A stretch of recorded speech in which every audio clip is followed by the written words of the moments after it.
fuimos a escuchar a mujeres y a hombres de a pie en la City porteña.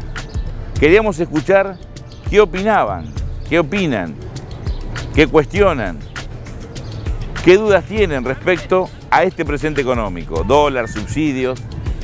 Sorprendente respuesta. Lo que queda claro, sin lugar a dudas, nuestro pueblo sabe de qué se trata. Después seguimos charlando con Alfredo Zayat. La verdad, una charla interesantísima porque uno aprende, consolida información y también razona, teniendo en cuenta lo que pasa en el mundo, lo que pasa en Argentina, pero sobre todo lo que pasa por la cabeza de los poderosos que pretenden seguir apropiándose de la renta de una Argentina rica que por razones obvias debe ser justa, donde todos estemos incluidos. Tema de subsidios al transporte, a la energía, al gas, ¿vos pensás que el gobierno los debe mantener? Totalmente. Es decir, cada vez está más justo la soga para la clase media y estaría bueno que nos den una mano. Sí, en realidad es mantener a los sectores más desfavorecidos, a los sectores que lo pueden hacer y lo pueden pagar. No, digamos, se tendría que ver si se puede discriminar si se puede hacer esa diferenciación como para poder discernir qué sectores pueden acceder a ese subsidio y cuáles no. Los tiene que recortar porque no va a ser un momento que va a ser una bola que no va a poder parar, para mí. ¿La eliminación debería ser total o de a poco, discriminando sectores?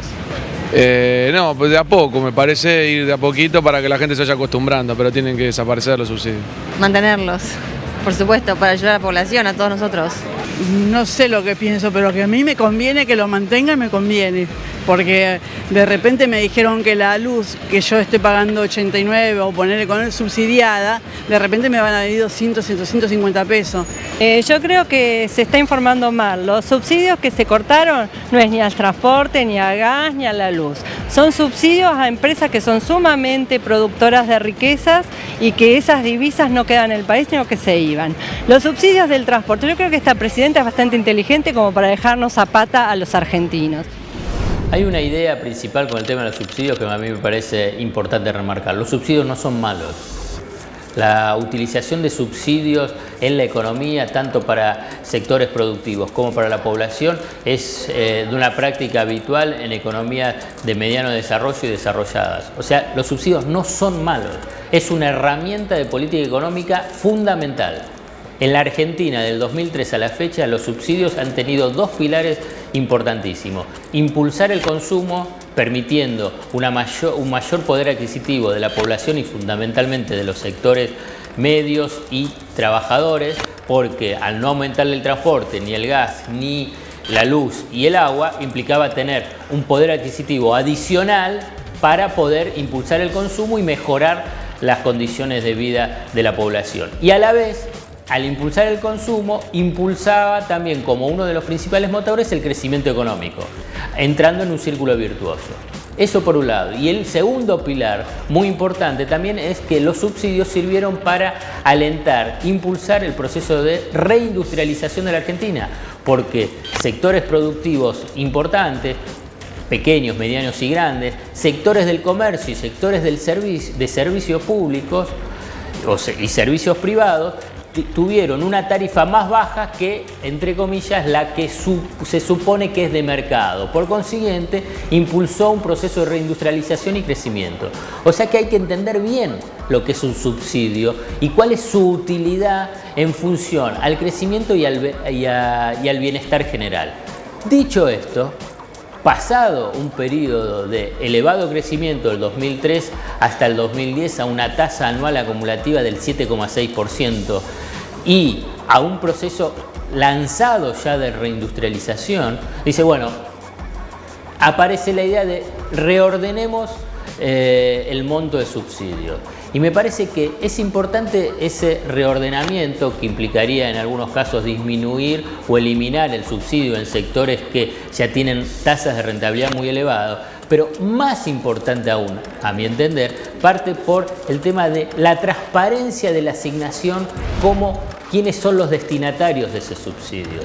En transportes, por ejemplo, el tema de la asignación como el destinatario no es transparente, no fue transparente durante todos estos años. Entonces, Los empresarios de colectivos recibían subsidios y a la vez sin información por parte del sector público, decir, bueno, a ver, ¿cuántos pasajeros transportás?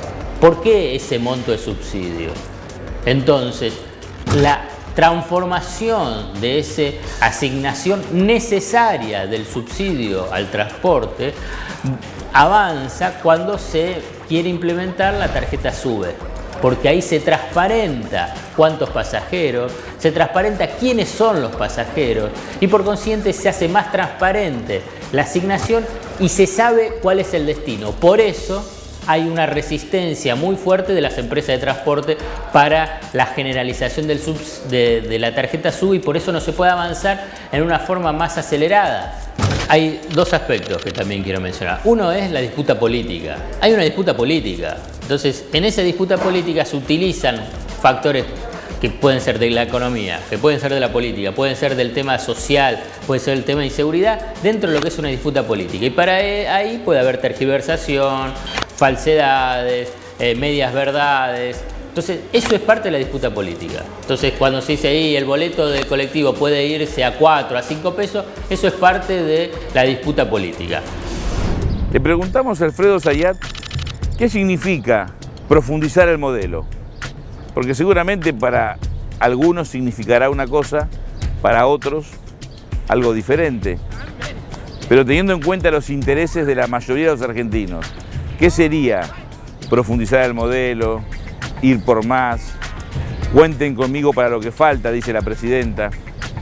Zayat es claro, es conciso, es contundente. ¿Cuáles te parecen que deberían ser las prioridades del gobierno para los próximos 4 años?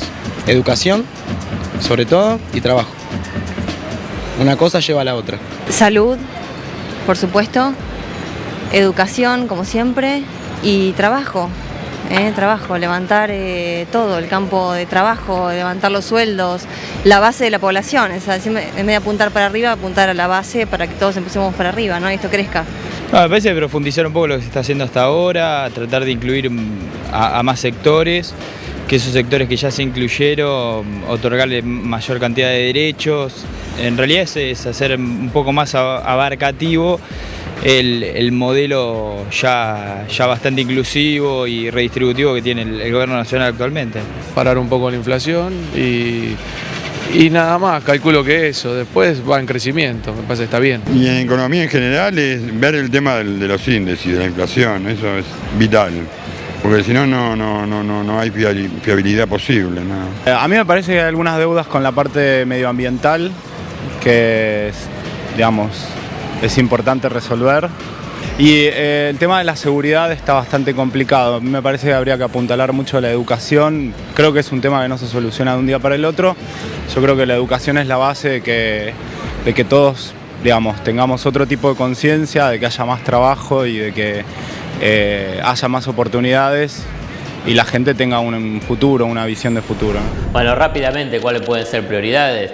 Seguir creando empleo, incrementar el empleo formal y por consiguiente bajar el empleo informal, seguir mejorando el poder adquisitivo de la población, hacer transformaciones a partir de paulatinas, pero necesarias, como las reformas tributarias, para hacer aún más progresivo el sistema impositivo, cambiar la ley de entidades financieras para que haya un sistema financiero en función del sector productivo y no solo para la especulación o para cobrar comisiones abusivas, como es el grueso de las ganancias que hoy tienen los bancos, modificar la Carta Orgánica del Banco Central para que el Banco Central tenga mayores herramientas de intervención en la economía, como para fomentar la integración territorial a través del crédito al interior del país.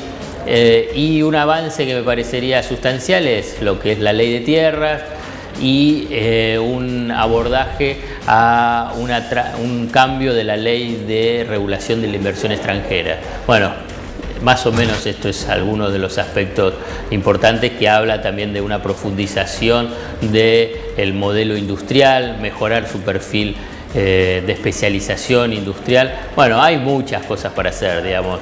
Me parece que nadie puede pensar que el actual proyecto político y el proceso económico ya está acabado, sino que requiere su perfeccionamiento, seguir cumpliendo algunas de las asignaturas que están ahí para saldar, el tema del acceso al suelo urbano, el acceso a la vivienda, extender la red de cloacas. Bueno, sería muy largo, pero me parece que está claro cuáles un poco los desafíos de aquí para adelante. De la crisis internacional es una restricción fuerte para las economías emergentes, América Latina y entre ellas Argentina. Es un factor muy relevante a tener en cuenta para el desarrollo de las políticas, pero precisamente teniendo en cuenta ese contexto internacional, el fortalecimiento del mercado interno, la defensa del empleo y del poder adquisitivo de los trabajadores es fundamental precisamente para amortiguar los costos ineludibles de una crisis internacional. Y dentro de los elementos locales, domésticos, hay desafíos a niveles regionales de América Latina muy importantes precisamente para enfrentar con mayores armas, mejores armas, la crisis internacional. Una de ellas, obviamente, que es la integración y la confianza política que hay entre los gobiernos de la región.